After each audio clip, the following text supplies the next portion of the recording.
कृपा प्रकट हो सकती है, तो तुम भी 9 दिन अपने मन को पवित्र करो। पहला दिन किसका है?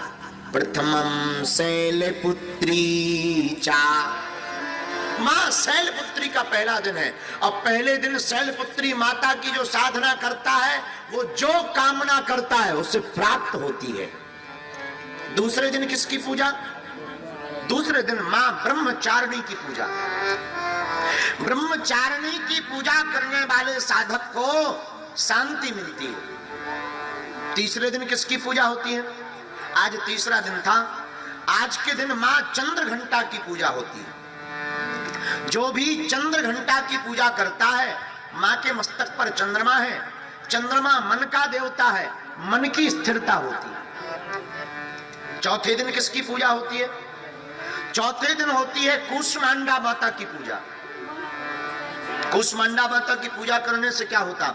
जो भी साधक मां कूष्मांडा की पूजा करता है भैया, उसकी आयु बढ़ जाती है, आयु में वृद्धि होती है, दीर्घायु, बड़ा दीर्घायु होता। पंचम दिवस किसकी पूजा? पंचम दिवस होती मां स्कंद माता की पूजा। स्कंद माता की पूजा करने से क्या होता? स्कंद माता की पूजा करने से मोक्ष की प्राप्ति होती है। मोक्ष का मतलब मर नहीं जाएगा। एक आदमी से हमने कहा, कहो भैया मोक्ष पाने का उपाय कर। बोले महाराज अभी हमें विवाह भी करना, बहुत जिंदा रहना। अरे हमने कहा ठटरी के बरे, मोक्ष का मतलब मरना नहीं है। सुखम चा दुखम चा भवा भवौ चा लाभा लाभौ जया जयौ। मोक्ष का मतलब है सुख में और दुख में जो सम रहे। सुख में जिसे प्रसन्नता ना हो, दुख में जिसको कष्ट ना हो। सुख आवे तो भगवान को धन्यवाद देकर के कहे प्रभु आपको समर्पित, और दुख आवे तो मन में सोचे कि हमारे पाप कम हो रहे हैं। ऐसी जिंदगी को ही मोक्ष कहा जाता है। तो पंचम दिवस जो भी स्कंद माता की पूजा करता वो मोक्ष पाता। छठवें दिन किसकी पूजा होती? छठवें दिन होती मां कात्यायनी की पूजा। किसकी पूजा? मां कात्यायनी की पूजा।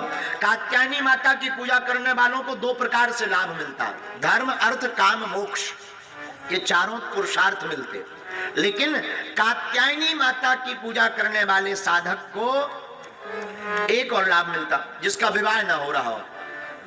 शादी में वैसे तो ठीक है, जिनकी शादी हो गई उनसे हाल चाल पूछ करके शादी की अर्जी लगानी चाहिए, लेकिन फिर भी मन में इच्छा है। शादी के लड्डू बड़े खतरनाक होते हैं। जिन्होंने खा ले वो भी पछता रहे, जिन्होंने नहीं खाए वो भी पछता रहे, रो दोनों रहे हैं। लेकिन फिर भी मन में श्रद्धा है, मंगल काज में बड़ी रुकावट है। तो जो भी छठवें दिन माता कात्यायनी की साधक पूजा करता है, उसके रुके हुए मंगल काज की माता कात्यायनी पूर्ति कर देती हैं। अच्छा, 7वां दिन किसका है? 7वें दिन मां कालरात्रि की पूजा होती है। कालरात्रि की पूजा करने से क्या होता? जो भी साधक मां कालरात्रि की पूजा करता, उसके घर पर कैसी भी बाधा हो, भूत प्रीत की बाधा हो, कुछ भी घर में नहीं टिक पाती है। ये कालरात्रि माता की पूजा करने का लाभ है। अच्छा, 8वें दिन किसकी पूजा होती है?